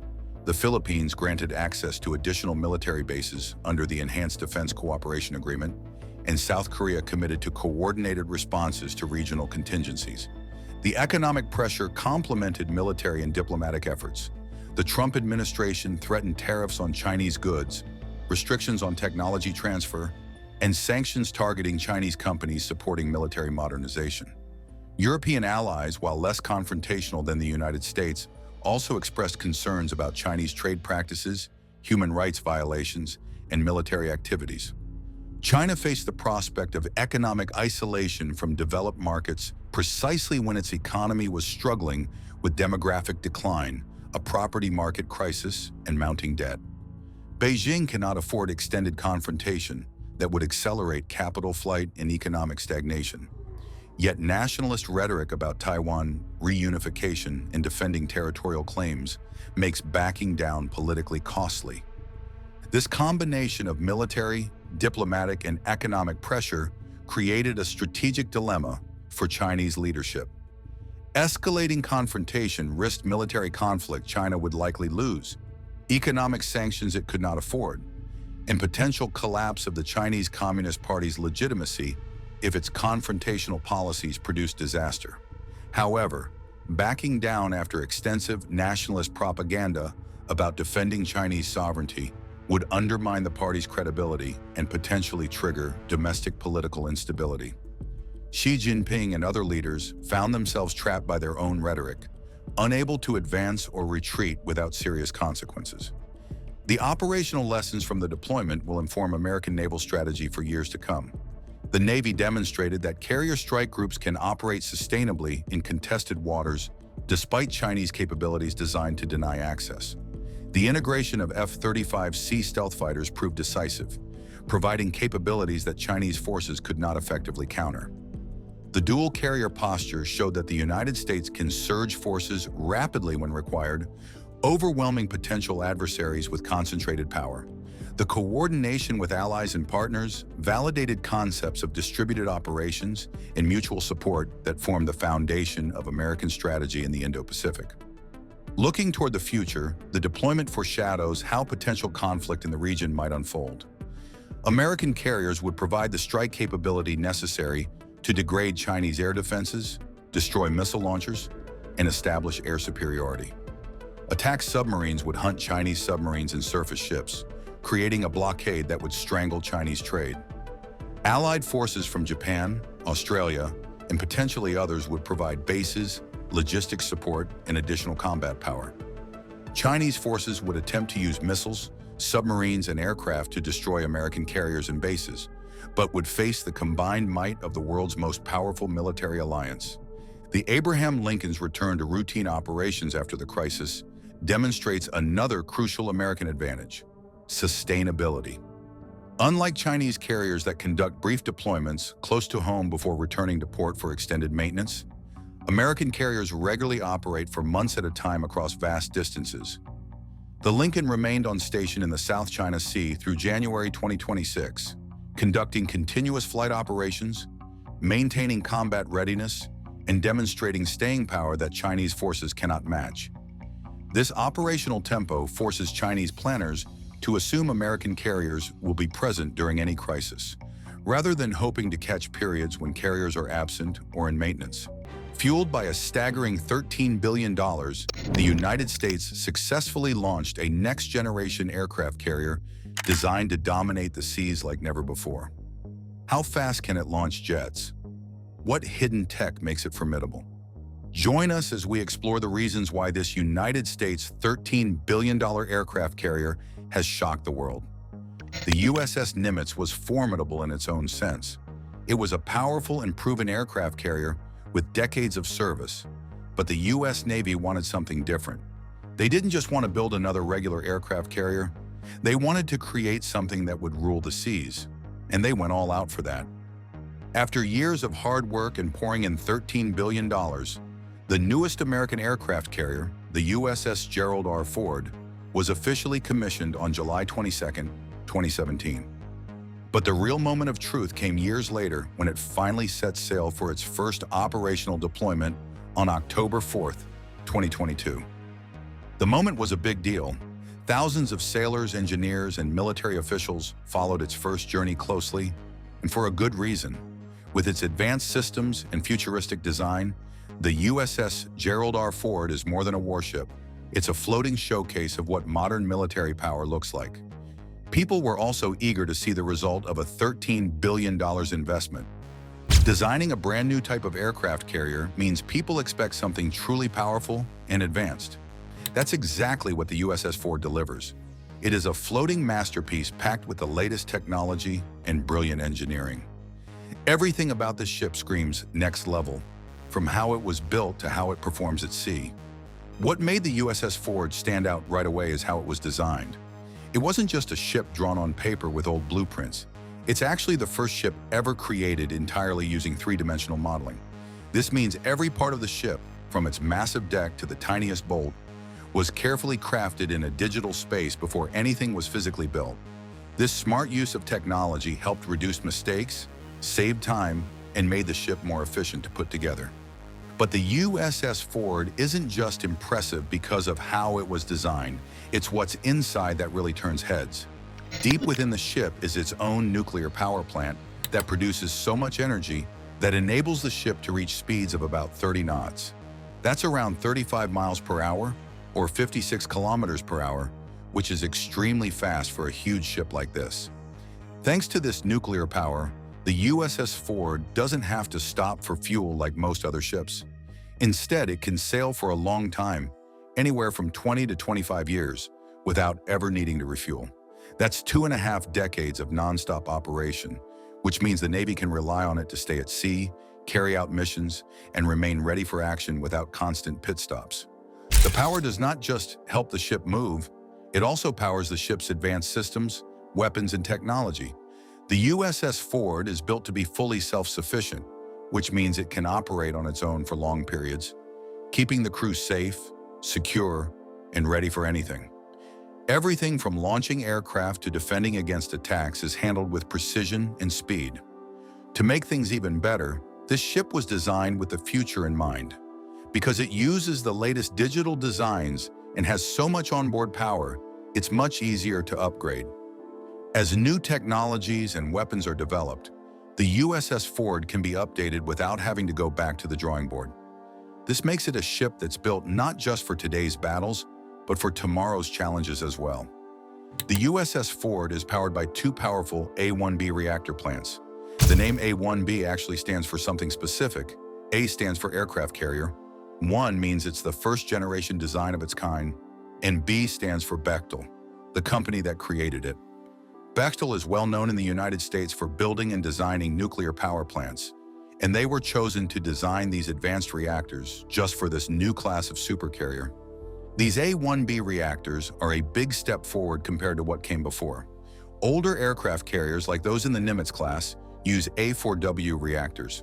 While those were powerful for their time, the A-1B takes things to a whole new level. In fact, each A-1B reactor can generate nearly 3 times more power than the older models.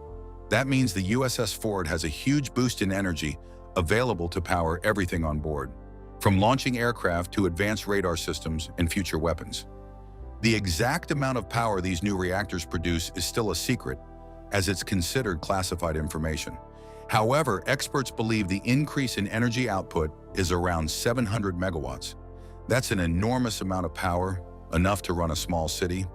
This kind of energy gives the USS Ford incredible flexibility and strength. It not only helps move the ship at high speeds, but also supports the most advanced technology the Navy has ever used on a warship. What makes this even more impressive is that this energy increase comes with greater efficiency. The new reactors are designed to need less maintenance and fewer crew members to operate. That means the ship can run longer, with fewer interruptions, and with lower costs over time. The United States Navy had been working on a better way to launch aircraft from aircraft carriers. For many decades, they used steam-powered catapults. These systems used powerful bursts of steam to launch planes into the sky. But while steam catapults were effective, they had some serious drawbacks, like needing a separate steam boiler, causing stress on the ship's structure, and requiring a lot of maintenance. To solve these problems, engineers came up with something new: the Electromagnetic Aircraft Launch System, or EMALS for short. Instead of using steam, this system uses electromagnets and a linear induction motor to launch planes. It works kind of like a high-tech slingshot, using magnets and electric force to smoothly accelerate a jet down the deck. There are 3 big reasons why the Navy made the switch from steam to electromagnetic systems. First, EMALS eliminates the need for a bulky and complex steam boiler, which saves space and makes the ship lighter. Second, EMALS gives the crew much more control during a launch. With this technology, operators can adjust the power and acceleration for different types of aircraft, whether it's a fighter jet or a small drone. Third, EMALS reduces the amount of maintenance needed. It uses solid-state electrical parts, which are more durable and reliable, and it causes less wear and tear on both the ship and the equipment during each launch. One of the most important improvements EMALS brings is smoother acceleration. Steam catapults blast planes off the deck with a sudden, forceful jolt. That can damage the aircraft over time and also stress the carrier's structure. EMALS, on the other hand, gives a more even push, allowing the plane to take off in a steadier, safer motion. This lower stress launch means less damage and longer life for expensive planes and drones. Interestingly, while EMALS is clearly a leap forward in technology, there are still debates about whether it's truly more reliable than steam catapults. Steam systems have been used since the time of World War II, replacing even older hydraulic launch systems. They've been tested for decades and are known for working well under pressure. EMALS, although promising, is still relatively new, and there isn't enough data yet to fully compare its performance with the older steam systems. Still, the successful early tests of EMALS show great promise. The picture taken after one of the first working launches shows just how far technology has come. The Navy hopes that with time and more use, EMALS will prove to be not just more advanced, but also safer, easier to maintain, and more reliable than any launch system that came before. The USS Ford brings a bold new look and feel to the design of aircraft carriers, starting with its massive 5-acre flight deck. That's 5 full football fields of space at sea, dedicated to air operations. But it's not just the size that makes it impressive, it's how that space is used. One of the most noticeable changes is the placement of the ship's island, the tall control tower located on the flight deck. On the USS Ford, the island is smaller and has been moved farther toward the back of the ship. This clever redesign opens up more space on the deck, especially in the central and forward areas. With this extra room, more planes can be parked, moved, and maintained, improving flight operations and reducing wait times between takeoffs and landings. Another major upgrade is the way weapons are moved around the ship. Just like the new electromagnetic aircraft launch system, the weapons elevators on the USS Ford now use electromagnetic fields instead of cables and pulleys. These elevators lift weapons from storage areas deep inside the ship up to the flight deck. Instead of swinging open like doors in older carriers, the new ones have smooth, horizontal sliding doors. This design not only saves space but also reduces the number of crew members needed to operate them and lowers maintenance demands. Over time, that means less wear, fewer repairs, and more money saved. What makes the USS Ford even more impressive is how flexible its design is. The ship's internal structure can be easily changed by reconfiguring different compartments. That means the ship can quickly adjust to different types of missions without requiring major redesigns. For example, if a future mission requires more space for drones or new aircraft types, the ship can be adapted with minimal effort. This saves both time and money and avoids the kind of expensive overhauls that often slow down the older Nimitz-class carriers. The ship also includes new advanced arresting gear. This is the system that stops aircraft when they land on the deck. The arresting gear on the USS Ford is lighter than the old system and is controlled by advanced software. It's easier to maintain and doesn't need as many people to operate. This makes landings safer, more efficient, and less stressful for both planes and crews. On top of all that, the USS Ford is fitted with multi-function radar and volume search radar. This high-tech radar setup combines two different radar systems working together. One is for scanning the skies and tracking incoming aircraft or missiles, while the other handles target illumination and missile guidance. By combining these systems, the ship can detect threats faster and respond more effectively, keeping both the ship and its aircraft safe during complex missions.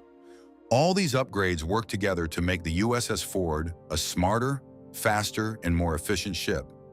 It's not just about power, it's about using space, energy, and technology in the best possible way. From its flexible compartments to its cutting-edge arresting gear and radar systems, every part of the flight deck redesign shows just how much naval engineering has evolved. This new generation of aircraft carriers is built for the future, and the USS Ford is leading the way. The USS Ford is a true 21st century marvel of design and engineering. Unlike older aircraft carriers that were simply improved over time, the USS Ford gave engineers the rare opportunity to start fresh and rethink everything. This freedom allowed them to add exciting new features while removing older, less efficient systems. The result is a ship that's smarter, faster, and easier to maintain. One of the biggest changes is the removal of the traditional steam catapult system, along with all the extra steam-powered machinery that came with it. This alone helps simplify the ship's design and reduce energy waste.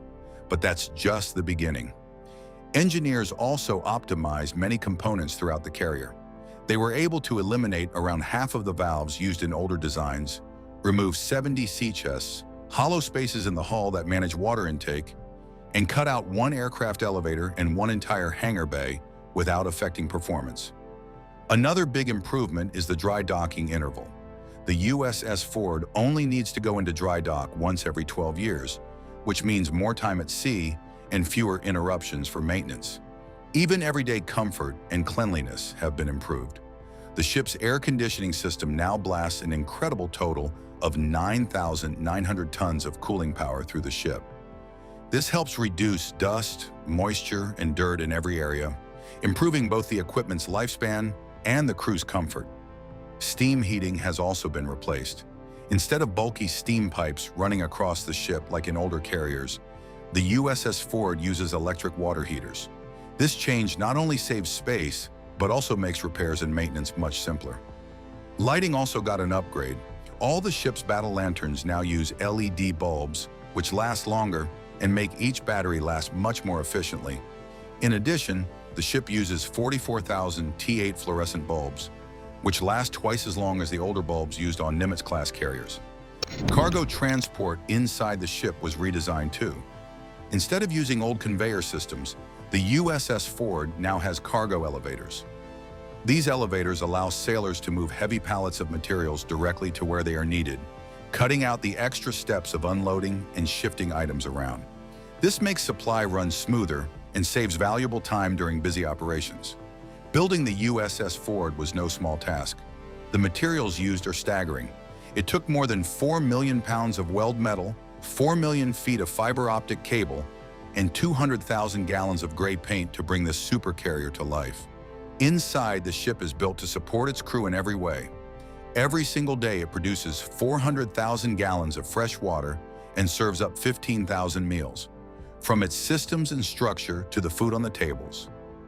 Everything about the USS Ford has been carefully designed for maximum efficiency, durability, and performance. It's not just a warship, it's a floating city built for the future. The USS Ford is more than just a floating runway for warplanes.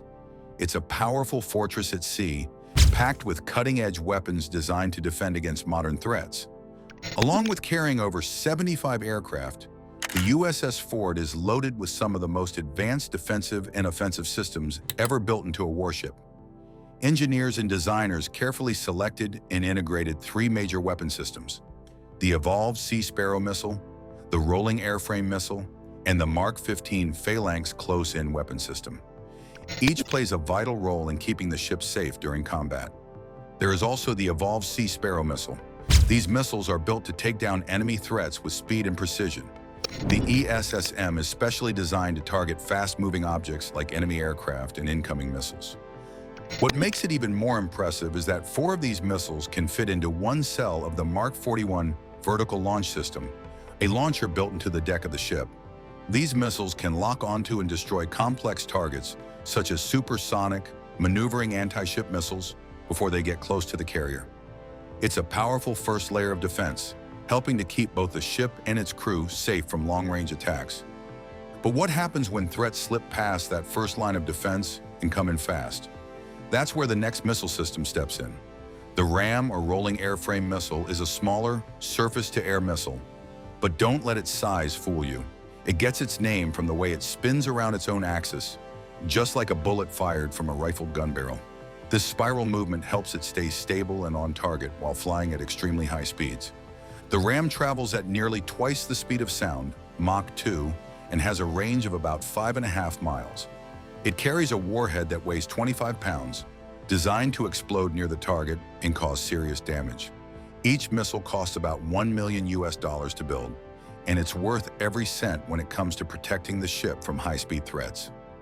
Then there is the Mk-15 Phalanx close-in weapon system. When all else fails, the USS Ford has one final line of defense: the Phalanx. This fully automated system features a radar-guided 20mm Vulcan cannon. It's designed to shoot down missiles and aircraft that have made it past the outer defense layers. This cannon fires armor-piercing tungsten rounds at an incredible rate of 4,500 bullets per minute. The rounds are meant to shred through the airframe of an incoming missile, making it tumble out of control. This not only destroys the threat, but also reduces the risk of a large explosion near the ship, keeping the crew and the vessel safer from collateral damage.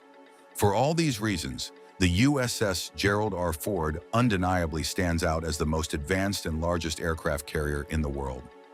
Unlike older carriers like the USS Nimitz, the use of electromagnetic catapults instead of steam, need for fewer crew members due to more automation, and its nuclear power, which allows it to operate for over 20 years without refueling, has made it truly impressive. While other nations like China's Fujian and Britain's HMS Queen Elizabeth are impressive, the Ford leads in tech, speed, and overall strike capability. The United States is slowly losing its dominance of the seas to China. This country is not only dominating with more vessels than the United States, still, it is also investing in creating a mighty aircraft carrier that might have what it takes to challenge the U.S.'s renowned USS Gerald Ford. Does China have what it takes to dominate the seas? What are the capabilities of China's newly unveiled aircraft carrier? Join us as we explore the capabilities of China's new largest aircraft carrier. China's ambitions to challenge America's dominance on the seas are growing stronger by the day.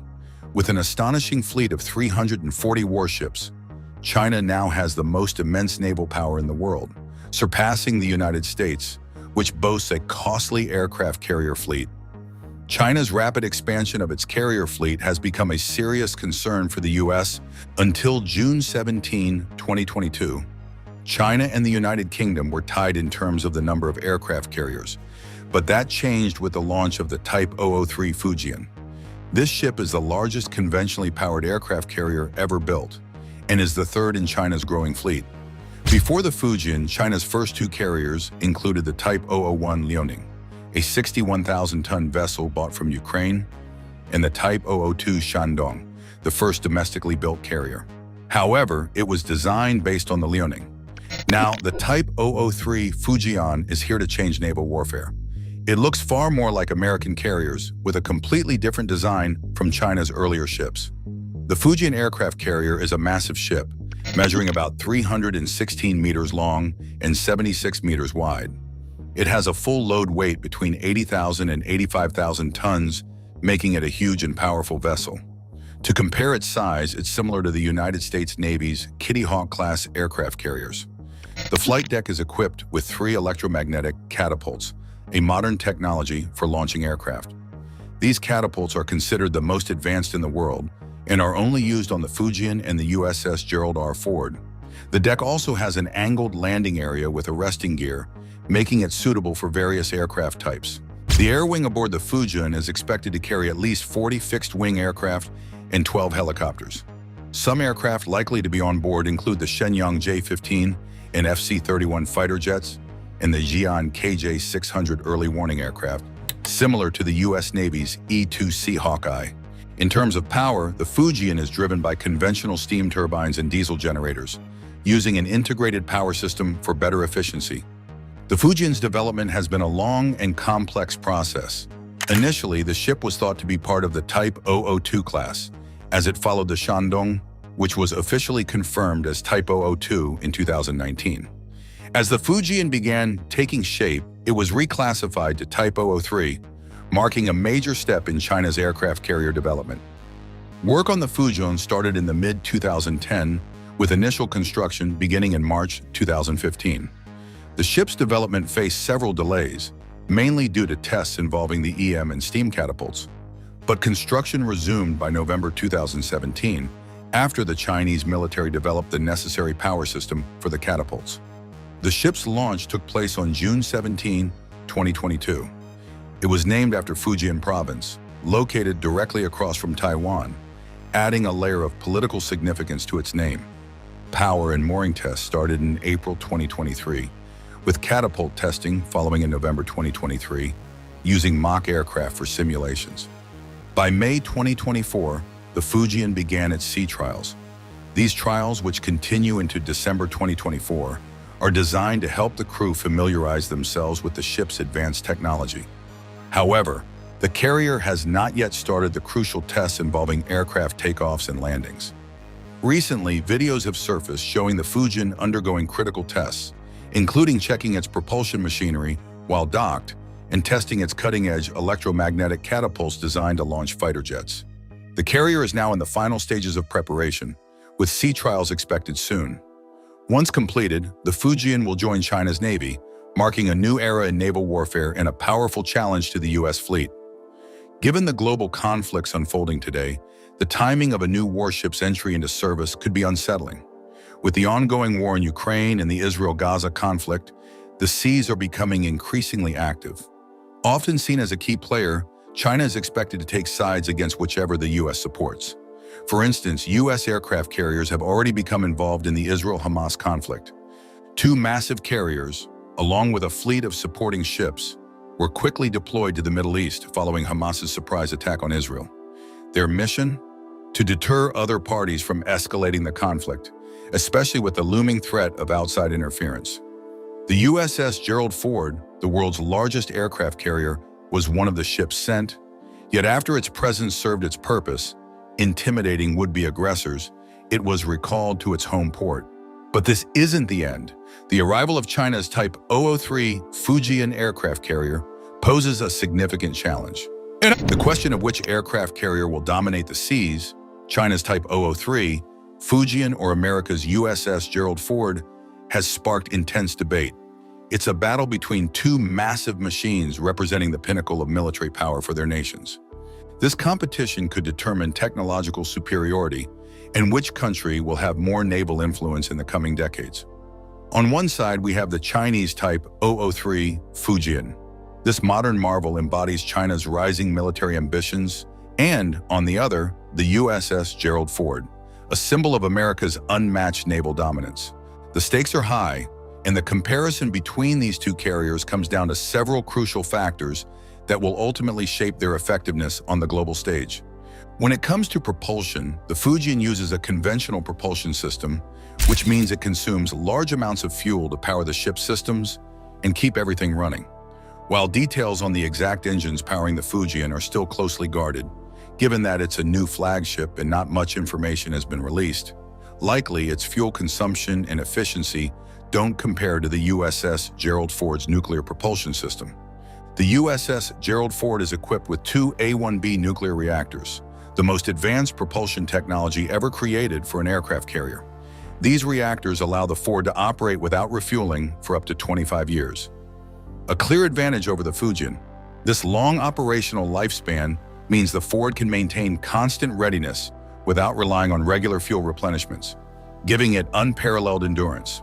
With a top speed of 30 knots, the USS Gerald R. Ford can quickly reach any part of the world, making it a powerful symbol of America's global reach.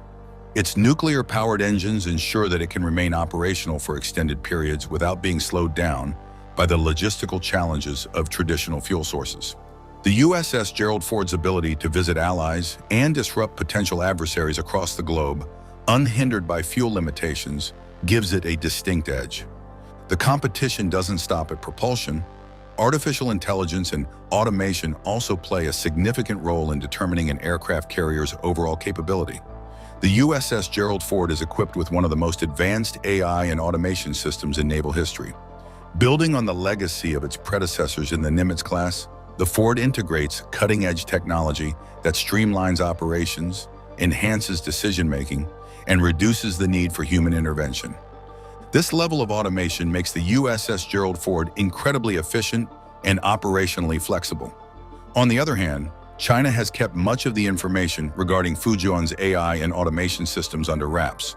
While it's clear that the Chinese carrier is equipped with modern technology, it's unlikely to surpass the level of AI sophistication present on the USS Gerald Ford. Given Ford's proven track record of pushing the boundaries of naval automation, it's safe to say that the Chinese Fujian has a long way to go to catch up in this area. The advanced AI systems aboard the Ford assist in managing the ship's operations and play a key role in optimizing flight operations, making it a formidable force on the seas. The USS Ford is truly a marvel of modern technology, unlike anything the world has ever seen. This aircraft carrier has revolutionized naval warfare with artificial intelligence integrated into nearly every operation. From automated systems to unmanned vehicles, the ship is designed to function with a level of efficiency and ease that far surpasses traditional carriers. These technological components significantly reduce the complexity of operating the ship. In fact, the USS Ford has a crew of just 4,500 personnel, which is much smaller than the 6,000-plus crew members typically found on Nimitz-class carriers of similar size. This smaller crew size means that the Ford has more internal space, which can be dedicated to advanced systems, weapons, and even amenities designed to enhance the crew's quality of life. Ergonomic spaces, gymnasiums, and other life improvement features are incorporated, ensuring the crew has everything they need to stay healthy and energized. This is crucial because a carrier's success and agility depend on the well-being of its crew. A happy, well-rested, and efficient crew can keep the carrier agile and ready for any mission. Regarding sensors and processing systems, both the USS Ford and China's Fujian aircraft carriers stand out with their state-of-the-art technology. The Fujian, for instance, is equipped with an advanced integrated power system that significantly improves the efficiency of its power distribution. This upgrade boosts the performance of the ship's sensors and other crucial systems. One of the key components is its active electronically scanned array radar, which enables the Fujian to detect and track multiple targets at once, giving it superior situational awareness. Supporting this radar are additional sensors, including 4 S-band Dragon-I Type 346 radars and 4 smaller X-band AESA radar panels. These systems allow the Fujian to maintain a cutting-edge capability for surveillance and tracking. On the other hand, the USS Ford takes a more unique approach with its sensor and processing systems. Unlike almost every other aircraft carrier in the world, the Ford features a single system for horizon and volume search, known as the AN/SPY-3 radar. This innovative system combines 2 essential functions into one, providing more precise and efficient tracking and identification of multiple targets across vast distances. This integration reduces the number of separate systems needed and ensures that the Ford's radar system is streamlined and highly effective. The ability to seamlessly track airborne and surface targets simultaneously makes the Ford incredibly versatile and formidable. In both cases, the advanced technologies on these carriers are pushing the boundaries of what's possible in naval defense.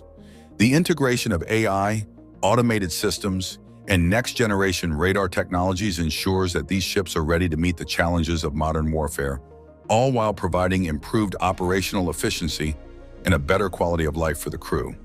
These advancements are setting a new standard for naval power, and the USS Ford and Fujian are leading the way. The cutting-edge radar system on the Type 003 Fujian aircraft carrier is among the most advanced in the world.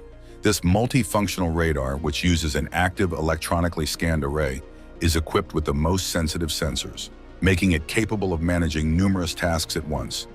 It can perform surveillance, handle air traffic control, manage missile systems, facilitate communications, and detect targets up to 80 miles away. This level of capability is unmatched by any radar system in the U.S. The air wing aboard the Fujian is set to be a formidable force. Its primary aircraft will likely be the naval version of China's Shenyang FC-31, known as the J-35, a fifth-generation fighter designed to compete with the United States F-35 Lightning II. The Fujian could also deploy the KJ-600, a surveillance aircraft similar to the U.S. Navy's E-2D Hawkeye. Along with these fighters, the carrier may carry a variety of rotary wing aircraft and unmanned aerial vehicles, although the exact number remains unclear. Weighing 80,000 tons, the Fujian is slightly smaller than the USS Gerald R. Ford, which weighs 100,000 tons. Despite its smaller size, the Fujian will still be a powerful force, but the USS Ford can carry up to 75 aircraft, including the F-35 Lightning II, often praised as the most advanced fighter in history due to its sophisticated sensors and combat systems. While the J-35 aims to replicate the F-35, it doesn't quite surpass the original. Another remarkable feature of the Fujian is its electromagnetic launch system, placing China among only 3 nations, along with the US and France, that possess this advanced technology. This system, a significant leap from the traditional steam-powered launch systems, or ski ramps, offers much greater efficiency and capability in launching aircraft, marking a significant technological achievement for China's naval capabilities. Aircraft carriers are impressive feats of engineering, capable of launching a wide variety of both manned and unmanned aircraft across short distances without damaging them. The Fujian, China's latest carrier, features 3 of these powerful systems, while the USS Ford, the U.S. Navy's flagship, has 4. These catapult systems allow planes to launch efficiently and quickly, while the arresting systems, on the other hand, safely stop incoming aircraft in a short space, ensuring they don't end up in the ocean. Both the Fujian and Ford have these arresting gears, essential for any carrier. The older American carriers also utilize electromagnetic launch and arrest systems, giving the U.S. Navy decades of experience in these technologies. While the Fujian is a major milestone for China, it's still new to building such advanced carriers. In contrast, the U.S. has years of expertise. Although China is catching up, the USS Ford still outshines the Fujian in terms of capabilities. However, with both nations building newer carriers, only time will tell if the U.S. can maintain its lead or if China will eventually overtake them. Although China is working to close the gap, the competition is set to intensify with advancements like the Type 004 aircraft carrier. This planned supercarrier represents a significant leap in China's naval ambitions, designed as a larger and more powerful successor to the Type 003. Like the Type 003, The Type 004 will have an advanced electric propulsion system, allowing it to use cutting-edge electromagnetic catapults for launching aircraft. However, unlike its predecessor, the Type 004 will be much larger and the first Chinese aircraft carrier to be powered by nuclear energy. China has ambitious plans for the Type 004, hoping to complete it by the late 2020s, with the possibility of building up to 4 of these giants. In 2017, the Chinese government allocated $3.3 billion to develop these new two nuclear technology for reactors, molten one salt positioned nuclear at the reactors, front and the which other will be used to situated power here. the Type 004 This nuclear and other military ships in the future. These reactors were expected to be operational by 2020, showing how committed China is to advancing its naval power. As for the construction, things started to take shape in late 2017, when huge 1,600-ton cranes were installed at Jiangnan shipyard. This sparked rumors that the Type 004 would be built there. Later, China's shipbuilding industry also hinted that Dalian Shipyard would be involved in making the nuclear-powered carrier. By early 2018, reports even suggested that metal cutting for the ship had already begun, showing how fast the project was moving. When it comes to aircraft, the Type 004 is expected to carry a variety of powerful planes, including the J-15 and J-35 fighters, KJ-600 early warning planes, and anti-submarine warfare aircraft. There's also a possibility that stealth drones could be deployed from this carrier. Although there were earlier rumors that the J-20 fighter might be used on this ship, experts like Rear Admiral Zhang Zhaozhong have ruled it out. The J-20, with its large design and lack of folding wings, isn't suited for carrier operations. Plus, its stealth coating could wear off in the harsh conditions at sea, making it impractical for the Type 004. On the other hand, the United States is not slowing down as well. HI recently announced a major milestone in shipbuilding as its Newport News shipbuilding division successfully transferred the mid-body hull section of the Gerald R. Ford-class aircraft carrier Enterprise. This move allows the shipyard to begin constructing 2 Gerald R. Ford-class carriers in the same dry dock simultaneously. The process kicked off on October 31, when the dry dock was carefully filled with over 100 million gallons of water, marking the first time CVN-80 was floated. It was then moved to the west end of the dry dock for further construction work. Early next year, work will begin on assembling the Doris Miller in the east end of the dry dock, making history as the first time 2 Ford-class carriers will be built at the same time in the same dock. This dual construction is made possible by the 2019 CVN-80 and 81 two-ship contract modification and the upgrades to the dry dock, funded by HII and the U.S. Navy. Les Smith, NNS Vice President for Enterprise and Doris Miller programs, highlighted the significance of this achievement, noting that the Enterprise follows in the footsteps of its predecessor, the first nuclear-powered carrier Enterprise, also built at Newport News. Newport News Shipbuilding is the only shipyard capable of designing, building, and refueling nuclear-powered aircraft carriers for the Navy. Enterprise is the first carrier to be designed and built using digital methods, with shipbuilders using laptops and tablets for work instructions instead of traditional paper drawings. HII, a global defense leader, continues to provide cutting-edge solutions in shipbuilding, unmanned systems, cybersecurity, AI, ML, and other areas vital to advancing U.S. national security. Thanks for watching. While you are still here, click on the link on your screen to check out another of our videos. See you there.